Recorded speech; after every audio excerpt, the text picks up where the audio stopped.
Ada kedamaian yang sejati ya Tuhan. Yang tidak ada di tempat lain ya Tuhan. Yang tidak ada dunia berikan ya Tuhan. Hanya Engkau yang mampu memberikan kami kedamaian yang sejati ya Tuhan. Terima kasih Tuhan, pada malam hari ini kami datang ya padamu ya Bapa. Kami mau dengar-dengaran akan firman-Mu ya Tuhan. Kami siap untuk mendengar suara-Mu. Berbicaralah kepada kami melalui hamba-Mu yang sederhana. Urapi setiap kami, baik yang menyampaikan maupun yang mendengarkan firman-Mu. Sehingga kami sungguh-sungguh menjadi pelaku firman-Mu. Terima kasih Tuhan, terpujilah nama-Mu. Demi nama Tuhan Yesus Kristus, Tuhan Allah kami yang hidup, kami bersyukur dan berdoa. Kita yang percaya katakan, amin. Oke, sebelum duduk kasih cos kanan kiri, katakan saya bersyukur kamu hadir di tempat ini. Puji Tuhan, silahkan duduk Bapak Ibu, Saudara semua. Shalom, shalom, apa kabar? Ya, di luar sana tadi kata semua Erni, hujan besar ya. Hujan besar, tapi Bapak Ibu nyampe di tempat ini, ya kita bersyukur. Puji Tuhan. Ya, malam hari ini kita akan belajar firman Tuhan ya dari satu tokoh Alkitab, yaitu Nabi Elia, ya tentang kisah iman dan kesehatan mental ya. Apa itu? Nanti kita akan belajar sama-sama. Kita buka di dalam 1 Raja-Raja 19. 1 Raja-Raja 19 ayat 1 sampai 10. Nabi Elia di dalam 1 Raja-Raja 19. Elia ke Gunung Horeb. Kita akan baca bergantian, yang pria akan membacakan ayat yang ganjil dan yang wanita genap kita baca bergantian. Yang pria ayat pertama 2, 3. Ketika Ahab memberitahukan kepada Isabel segala yang dilakukan Elia dan perihal Elia membunuh semua nabi itu dengan pedang.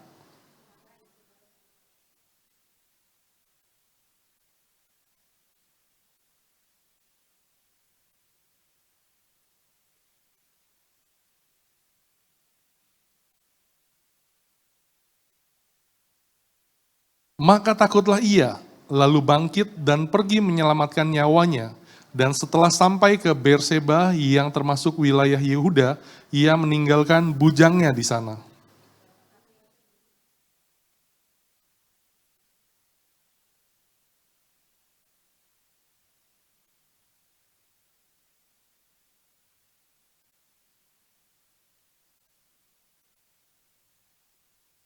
Sesudah itu ia berbaring dan tidur di bawah pohon arar itu. Tetapi tiba-tiba seorang malaikat menyentuh dia, serta berkata kepadanya, bangunlah, makanlah.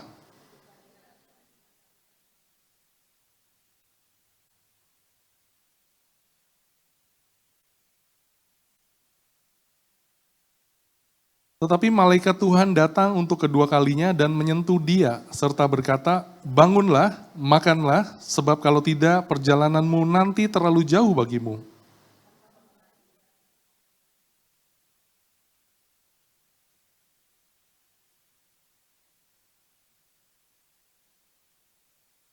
Di sana masuklah ia ke dalam sebuah gua dan bermalam di situ, maka firman Tuhan datang kepadanya, demikian, apa kerjamu di sini, hai Elia?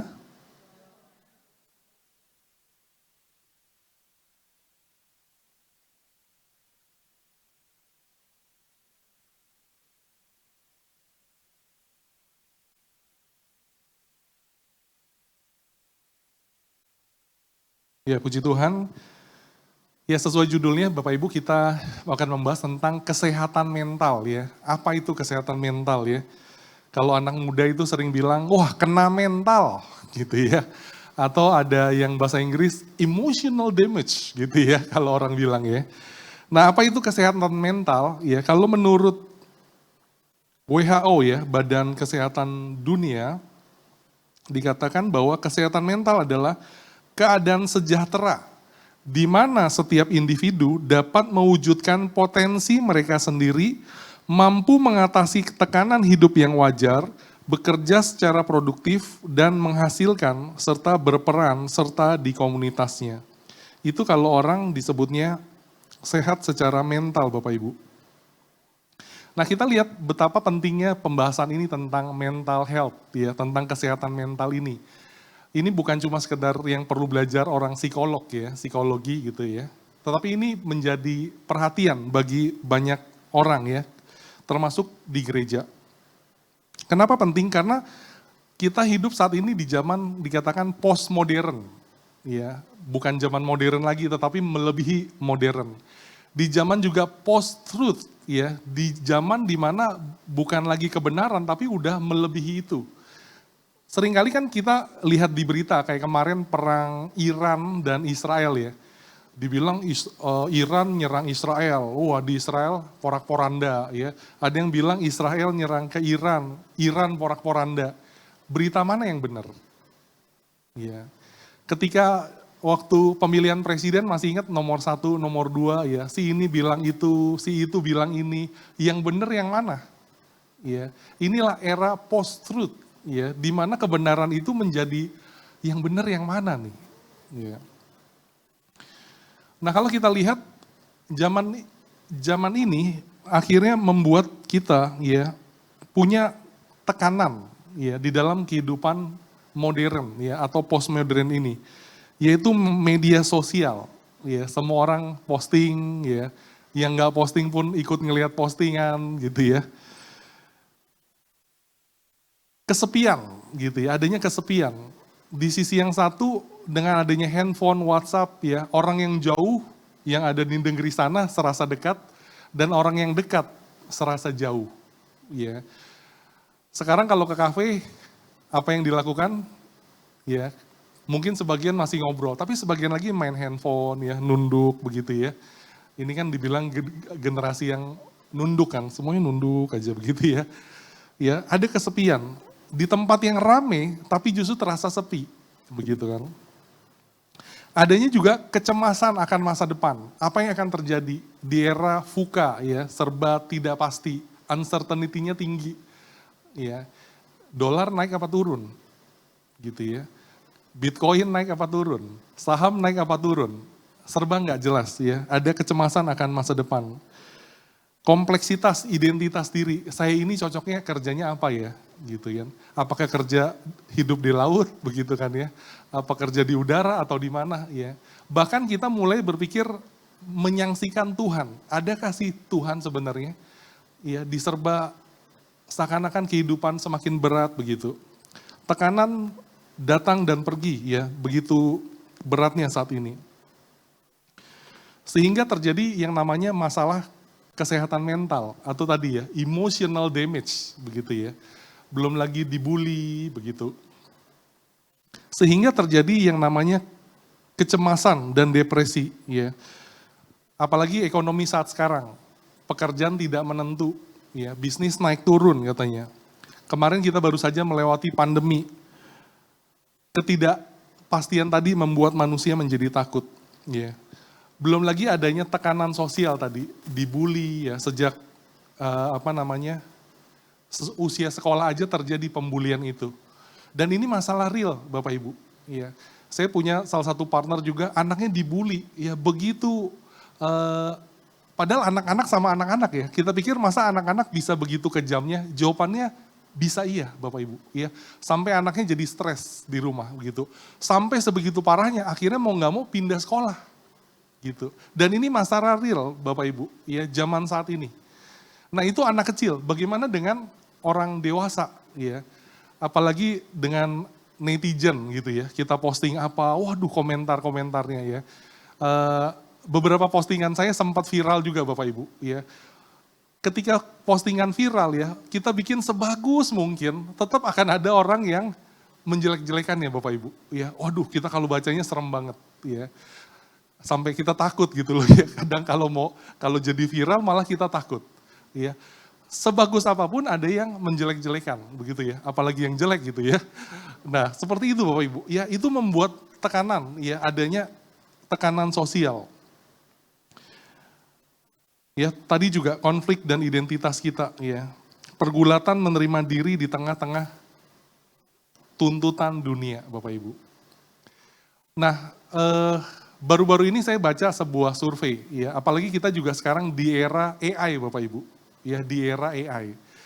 Di sini siapa yang udah pernah coba pakai AI, ChatGPT dan kawan-kawan? Boleh angkat tangan Bapak Ibu? Kita survei ya di sini ya. Kita survei angkat yang tinggi, 1, 2, 3. Iya, separoh lah kurang lebih. Kira-kira kalau pakai AI, manusia pakai buat apa Bapak Ibu? Bikin gambar, bikin video, apalagi bikin laporan, bikin presentasi ya, kreativitas seperti itu. Nah, itu tahun 2024 saya lihat surveinya memang manusia pakai buat itu.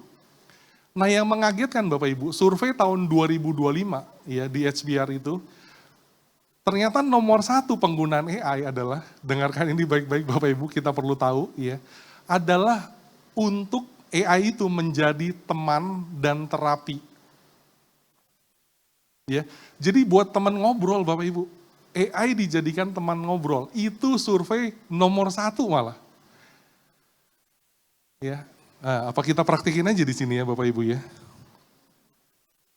Jadi AI itu bukan cuma buat ngetik ya, ada tulisan segala macam. AI itu udah bisa juga ada suara Bapak Ibu ya, ini kita praktekkan.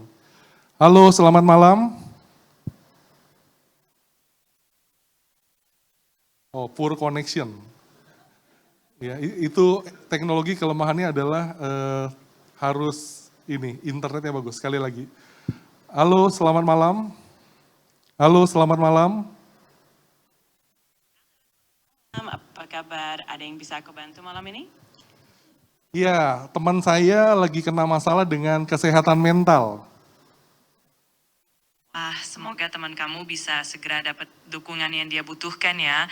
Kesehatan mental itu penting banget dan kalau ada yang bisa dibantu atau kalau kamu butuh teman cerita, aku siap mendengarkan.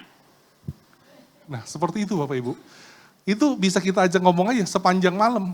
Ya, mau 1, 2 jam ngobrol ya udah ngobrol. Ya, dia tanya nanti masalahnya apa, kita cerita masalahnya, teman saya begini. Oh ya, lalu bagaimana? Begitu loh. Ya, dan suaranya kan diupdate terus ya. Kalau Bapak Ibu dengerin suaranya itu manusiawi banget. Ada sampai dia bisa begini. Oh ya, ada yang bisa dibantu? Saya yakin saya bisa bantu begitu loh. Jadi ada oh, gitu loh. Ya, semakin real gitu loh Bapak Ibu. Dan ini sekali lagi kejadian real ya. Teman saya ada yang bahkan junior ya, masih usia 20-an begitu ya. Itu setiap hari, setiap malam pasti dia curhat tentang bisnis kepada AI Bapak Ibu. Ya. Hari ini saya ketemu klien saya punya masalah ini. Ya. Si ini minta proposal ya, si ini udah deal, permintaannya ini. Setiap malam dia cerita aja, sepanjang malam. Ya. Tujuannya buat apa? Tujuannya Bapak Ibu, ketika dia sharing terus, kan informasi masuk nih ke dalam AI. Ya. Suatu ketika dia mau bikin proposal, dia tinggal nanya AI, dan AI sudah ngerti masalahnya. Ya.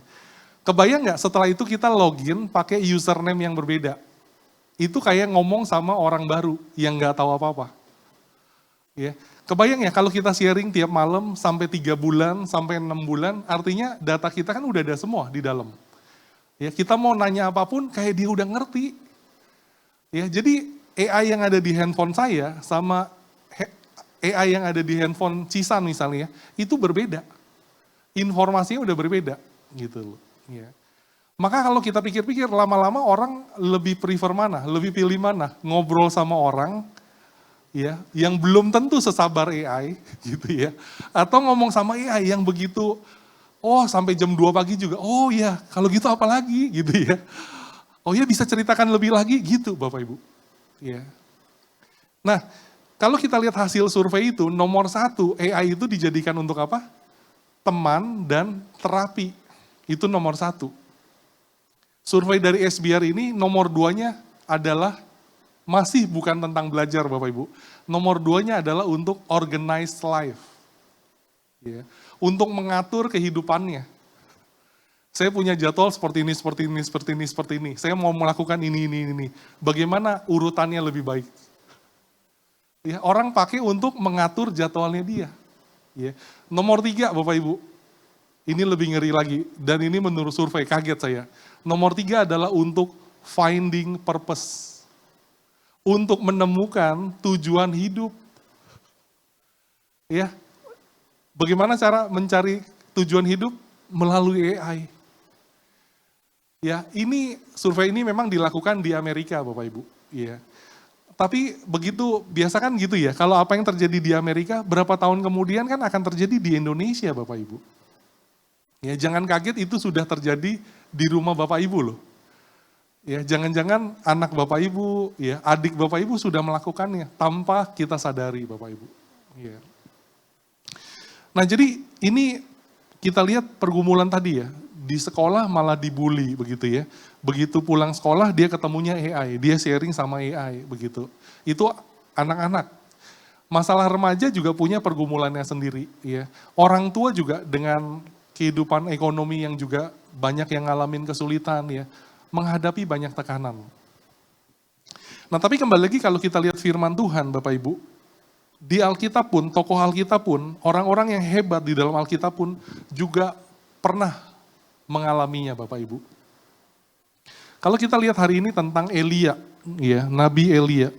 Nabi Elia ini termasuk nabi besar Bapak Ibu. Ya, di dalam Alkitab tercatat dia melakukan mukjizat itu ada 22 kali kalau nggak salah. Ya, 20 mukjizat lebih ya yang dia lakukan dan tercatat di Alkitab. Begitu. Nah, ayat 19, pasal 19 yang tadi kita baca, itu melanjutkan pasal ke-18. Di mana Elia seorang diri melawan 850 nabi Baal ya, dan nabi-nabi palsu, Bapak Ibu. Satu orang melawan 850 nabi palsu, ya, nabi Baal. Ya, Elia menantang para nabi tadi, ya. Kalau memang Allah yang kamu sembah itu memang Allah yang luar biasa, maka Allah itu akan bisa membakar persembahannya kamu. Ya. Tapi kalau enggak, Allah saya, Allah yang Maha Kuasa akan mampu membakar persembahan yang saya berikan ini. Ya, jadi ada 2 persembahan. Kemudian 850 nabi tadi berusaha ya berdoa kepada Allah-Allah palsu, sampai nari, sampai menyayat badannya, sampai berdarah, dan tidak terjadi. Ya. Akhirnya giliran Nabi Elia berdoa kepada Tuhan dan korban tadi terbakar Bapak Ibu. Ya. Akhirnya nabi-nabi tadi dibunuh ya oleh Elia, seorang diri luar biasa Bapak Ibu. Tapi itu di pasal 18. Nah kemudian pasal 19 yang baru saja kita baca seperti apa Bapak Ibu. Ya, kita lihat dari ayat yang ke-1. Ketika Ahab seorang raja Israel ini memberitahukan kepada Isabel, ratunya, semua yang dilakukan Elia tadi, ya, bahwa Elia membunuh nabi Baal. Isabel sendiri adalah ratu yang juga penyembah Baal, Bapak Ibu. Ya, begitu dia tahu Elia membunuh nabi-nabi Baal, ya langsung dia bilang apa? Kalau besok Nabi Elia nggak mati, ya jangan panggil nama saya. Wah, kalau orang Betawi bilang begitu ya. Elia harus mati besok, seperti waktu ini. Nah kita lihat ayat ketiga Bapak Ibu. Seorang nabi yang luar biasa, dikatakan, maka takutlah Elia. Ya, lalu bangkit dan pergi menyelamatkan nyawanya. Jadi seorang nabi yang begitu besar pun juga bisa takut Bapak Ibu. Ya, jangan kita pikir kita doang nih manusia biasa ya seperti sekarang kita bisa takut. Nabi Elia yang dipakai Tuhan luar biasa pun, yang udah lihat ya mukjizat demi mukjizat terjadi, itu pun bisa takut. Ya. Maka apa yang dilakukan Elia? Dia lari.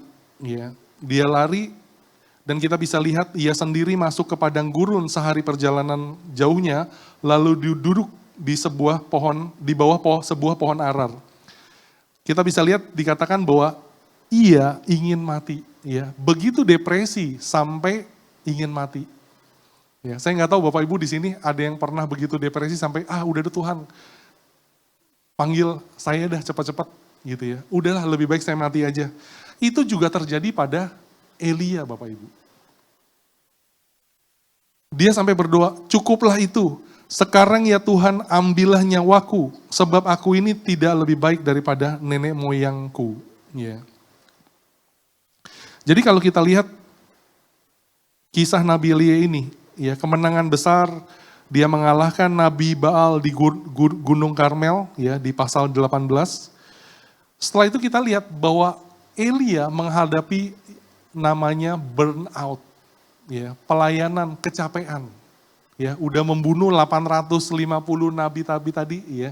Dia udah berdoa, ya, dia udah berjuang demi Tuhan, demi nama Tuhan. Tetapi ketika diancam Isabel, dia pun bisa merasakan lelah, Bapak Ibu. Ya, ini saya lihat juga sebagian di sini ya, yang hadir malam hari ini juga anak muda. Ingat Bapak Ibu, teman-teman semua, kita di dalam pelayanan pun, di dalam kehidupan pun ya, kita udah sungguh-sungguh melakukan apa yang Tuhan mau pun, harus tetap ya jaga kesehatan Bapak Ibu. Ya, namanya manusia bisa ngalamin yang namanya burnout.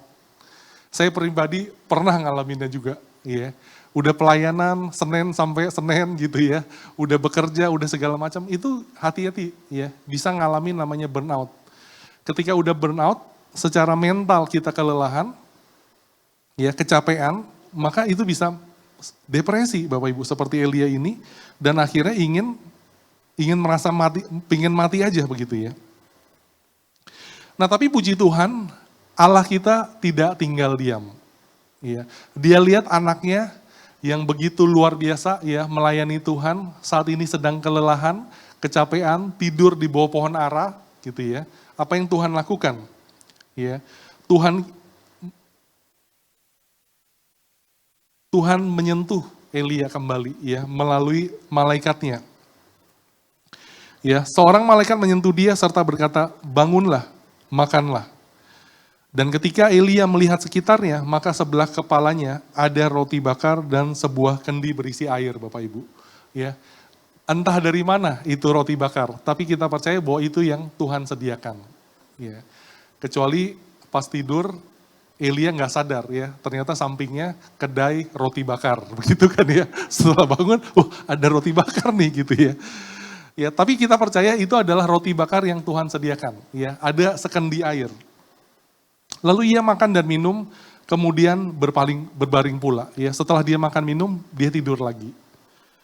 Tetapi malaikat Tuhan datang untuk kedua kalinya dan menyentuh dia lagi, serta berkata, "Bangunlah, makanlah, sebab kalau tidak perjalananmu nanti terlalu jauh bagimu." Ya, Tuhan udah siapin itu semua. Kita lihat bahwa untuk hal yang paling basic, ya, untuk hal yang paling sederhana pun, Tuhan kita adalah Tuhan yang peduli. Ya, dia mengerti segala pergumulan anak-anaknya. Ya, bahkan yang paling basic, makan roti bakar ya, bahkan air minum, ya itu Tuhan sediakan, kita percaya. Amin Bapak Ibu. Ya, Tuhan selalu peduli sama kita. Ya, dia tidak pernah meninggalkan kita sendiri. Walaupun kita mungkin merasa Tuhan meninggalkan kita, merasa ya. Padahal Tuhan tidak pernah meninggalkan kita. Nah setelah itu maka bangunlah ia lalu makan dan minum, dan oleh kekuatan makanan itu ia berjalan 40 hari 40 malam. Ya, sampai dia ke gunung Allah, yaitu Gunung Horeb. Nah di situ kalau kita baca ya, nanti Bapak Ibu pulang bisa baca lanjutannya ya. Disitulah Allah menyatakan diri kepada Elia. Ya, dan Tuhan ingatkan lagi, dan Tuhan berikan panggilan yang baru. Ayo kamu cari nanti Elisa, dia akan menjadi muridmu dan dia akan menjadi penggantimu. Ya, dikasih new mission, ya bukan mission impossible ya, tapi dikasih misi baru kepada Elia, ya untuk dia terus melanjutkan pelayanannya. Jadi kita bisa lihat Bapak Ibu, it's okay, ya nggak apa-apa. Sesekali kita mungkin bisa merasakan capek. Kalau kita capek, ingat istirahat. It's okay, ya. Manusiawi sekali. Kita lihat bahwa emosi Elia itu nyata, Bapak Ibu. Dan nggak salah, Bapak Ibu. Ya, kalau kita pernah ngerasain capek, itu bukan dosa. Itu nggak salah, Bapak Ibu. Ya. Kalau kita pernah merasa takut, begitu ya, itu nggak salah. Ya, itu namanya manusiawi. Manusia juga bisa ngalamin namanya khawatir. Nah saya coba lihat di dalam Matius 6, loh tapi kan di dalam Matius 6 Tuhan bilang jangan khawatir. Ya, padahal manusia bisa khawatir. Kalau kita lihat lebih dalam lagi, ayat itu berkata jangan khawatir, artinya adalah jangan dikuasai oleh khawatir. Ya, bukan diposes, ya, bukan kita menjadi khawatir terus. Itu jangan Bapak Ibu. Ya, tapi kalau kita merasa khawatir ya, manusiawi sekali itu. Tapi kalau udah khawatir, jangan terus-terus dikuasai oleh kekhawatiran itu Bapak Ibu. Ya. Kita bisa lihat juga bahwa Allah peduli akan kebutuhan kita, baik itu fisik, baik itu spiritual. Ya. Dan kita lihat bahwa proses pemulihan pun, Tuhan memulihkan kita pun ya memerlukan waktu Bapak Ibu. Ya, kita bisa lihat prosesnya tadi. Elia tidur, ya kemudian Elia makan, minum, kemudian dia tidur lagi, kemudian dia makan lagi, minum lagi. Di situ ada proses, ya sampai dia berjumpa dengan Tuhan. Dan kita lihat juga bahwa pentingnya keberadaan orang lain. Di yang kita baca kita bisa lihat ada malaikat juga, ya. Dan kita lihat bahwa ternyata komunitas itu penting Bapak Ibu. Jangan kita sendirian, ya. Coba colek dulu kanan kiri, katakan jangan sendirian. Ya, jangan sendirian Bapak Ibu. Nah, itu kalau kita bisa lihat di dalam Elia ya. Kita lihat Tuhan Yesus sendiri juga pernah mengalami penderitaan. Ketika Tuhan ya mengambil rupa sebagai seorang manusia, Tuhan Yesus pernah merasakan juga yang namanya penderitaan Bapak Ibu. Tuhan Yesus bisa senang? Bisa? Bisa, ya. Tuhan Yesus bisa marah waktu itu?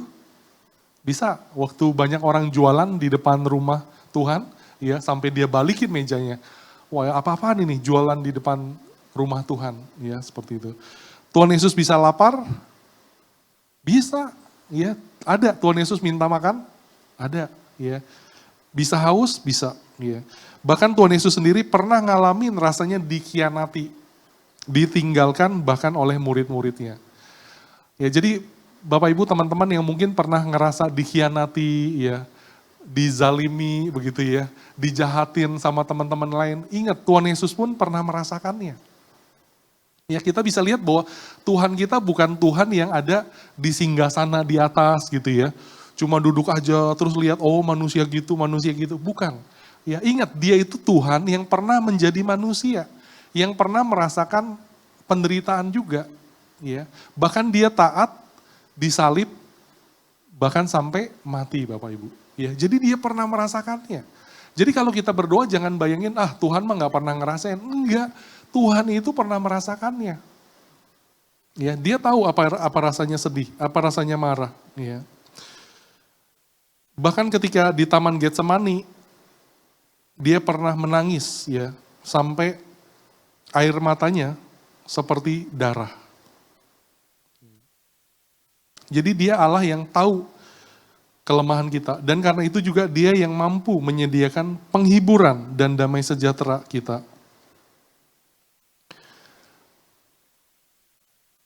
Nah karena itu teman-teman Bapak Ibu semua ya, kita bisa lihat.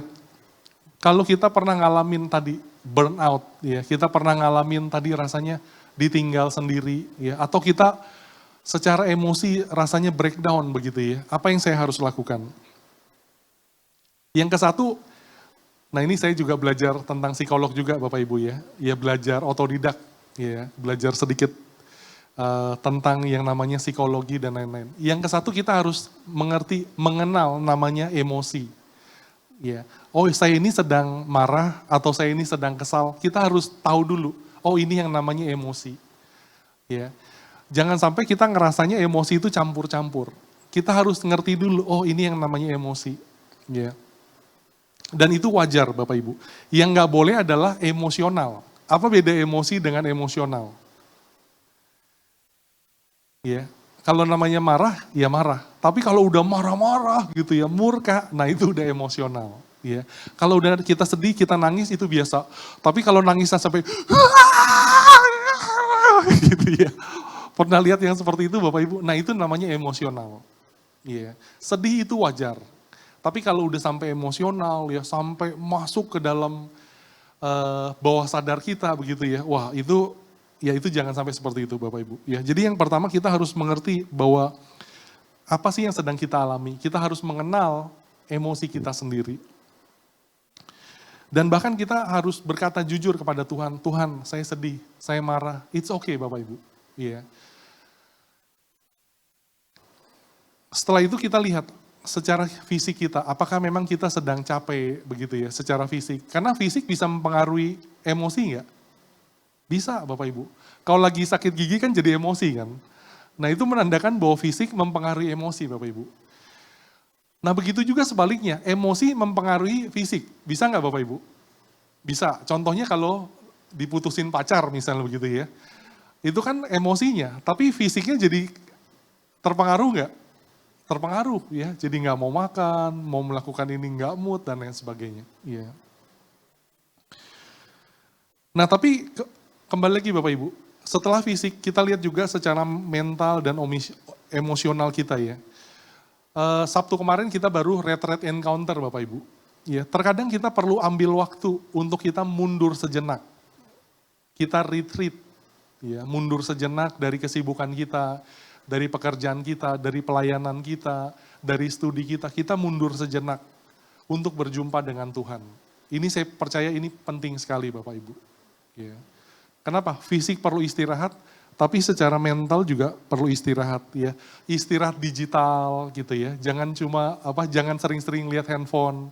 Ada kalanya harus lepas daripada handphone begitu. Itu namanya istirahat secara digital ya. Kalau dibutuhkan juga konseling Bapak Ibu. Ya. Khususnya tentang mental health ini penting untuk kita justru jangan sendirian. Ya. Hati-hati teman-teman Bapak Ibu, kalau kita lihat teman kita duduk sendirian ya di rumah, ya di pojokan mana gitu. Ingat Bapak Ibu ya, ayam tetangga aja diem terus lama-lama meninggal Bapak Ibu. Ya. Ya, itu ayam. Tapi orang pun juga jangan Bapak Ibu. Ya. Jadi kalau ada yang di pojokan kesepian itu samperin Bapak Ibu, ajak ngobrol gitu. Coba colek kanan kiri bilang jangan sendirian. Ya, ayam sendirian aja bisa meninggal gitu ya. Ya. Jadi kita berbagi beban. Percayalah ketika kita sudah mulai sharing, tetapi kepada orang yang tepat ya Bapak Ibu ya, kepada orang yang tepat. Jangan yang kepada penyiar berita begitu ya. Sekali cerita, besok lusa, nggak usah besok lusa ya, nanti malam ceritanya beredar. Ya jangan. Ya, kepada orang yang bisa dipercaya. Ya, kita saling berbagi beban. Ya, mungkin kayak Petrus bilang kan, emas dan perak nggak ada pada saya, ya. Tapi kalau kita punya kuping untuk mendengarkan, kita punya waktu untuk mendengarkan, ya, itu pun menurut saya juga termasuk pelayanan. Ya. Jangan cuma AI yang mendengar, ya. Kita pun bisa menjadi orang yang mendengarkan sesama kita. Amin, Bapak Ibu. Amin, Bapak Ibu. Siapa yang mau melayani dengan telinganya? Ya, puji Tuhan. Ya, kasih tepuk tangan buat teman-teman semua. Ya, puji Tuhan. Nah, yang terakhir adalah bahwa kita harus memegang janji Tuhan Bapak Ibu.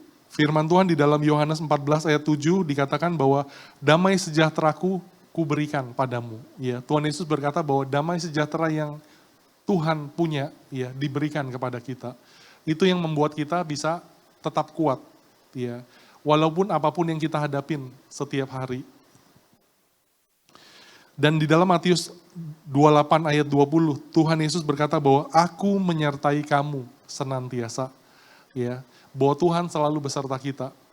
Mau kita di pojokan, mau kita dimanapun, ingat Tuhan selalu beserta kita. Ya, dia tahu apa yang kita rasakan, dia pernah merasakannya, dia peduli. Ya, karena itu kita percaya bahwa ya pasti Tuhan akan menolong kita. Amin Bapak Ibu. Puji Tuhan. Mari kita bangkit berdiri Bapak Ibu. Kita datang pada Tuhan. Sama-sama kita nyanyikan pujian sekali lagi, lingkupiku ya Tuhan. Kita ambil waktu 1-2 menit, kita introspeksi ke dalam diri kita.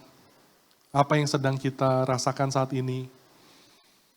Mungkin ada pergumulan yang begitu berat. Mungkin ada tekanan di dalam kehidupan kita yang sudah begitu demikian lama kita pegang. Mari serahkan kepada Tuhan. Percaya bahwa Dia adalah Allah yang sanggup. Dia adalah Allah yang mengerti setiap kesulitan kita, setiap pergumulan kita.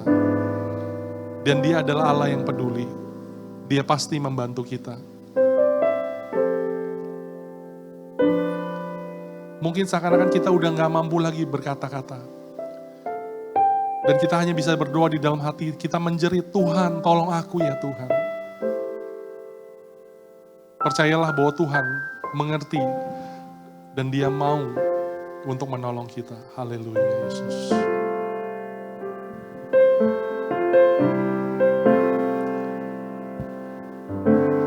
Lingkupiku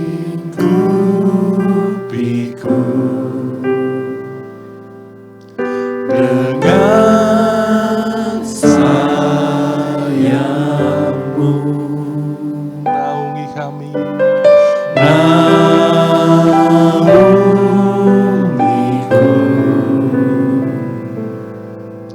dengan kuasa-Mu di saat badai bergelora, kuatkan terbang bersama-Mu. Bapa Kau Raja atas semesta,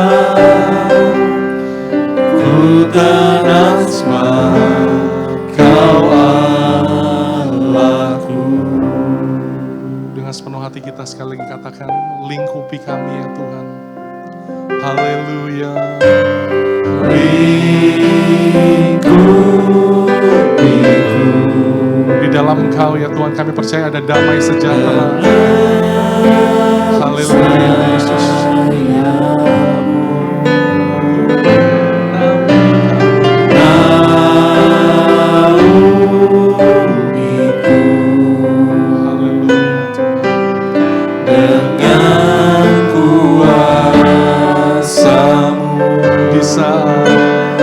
Di saat badai bergelora, kuatkan terbang bersama-Mu. Bapa Kau Raja atas semesta, ku tenang sebab Kau Allahku. Di saat badai bergelora, kuatkan terbang bersama-Mu. Bapa Kau Raja atas semesta, ku tenang sebab Kau Allahku. Ku tenang sebab Kau Allahku. Sekali lagi, ku tenang sebab Kau Allahku. Kami percaya ya Tuhan bahwa kami akan tenang di dalam Engkau ya Tuhan. Sebab Engkau juru selamat kami, Engkaulah Tuhan kami, Engkaulah Allah kami ya Tuhan. Dan Engkau telah memberikan damai sejahtera, bukan damai sejahtera yang ditawarkan oleh dunia, tetapi damai sejahtera yang sesungguhnya yang berasal daripada-Mu ya Tuhan. Biarlah kami menjadi orang-orang yang terhitung selalu bersarah, selalu bersandar hanya kepada-Mu ya Tuhan. Bahwa kami penuh keterbatasan ya Tuhan. Bahwa pikiran kami, kekuatan manusia sangat terbatas ya Tuhan. Karena itu kami perlu Engkau ya Tuhan. Engkaulah Tuhan kami, Engkaulah juru selamat kami. Terima kasih Tuhan, suara manusia berhenti sampai di sini, tetapi biarlah Roh Kudus, Engkau yang terus menjamah hati kami, Engkau yang terus berbicaralah kepada setiap kami ya Tuhan. Terima kasih Tuhan, segala kemuliaan bagi-Mu ya Tuhan Yesus. Terpujilah nama-Mu Tuhan. Demi nama Tuhan Yesus Kristus, Tuhan Allah kami yang hidup, kami bersyukur dan berdoa. Kita yang percaya katakan, amin. Kita berikan kemuliaan bagi Tuhan kita, puji Tuhan. Silakan duduk Bapak Ibu, Tuhan Yesus memberkati.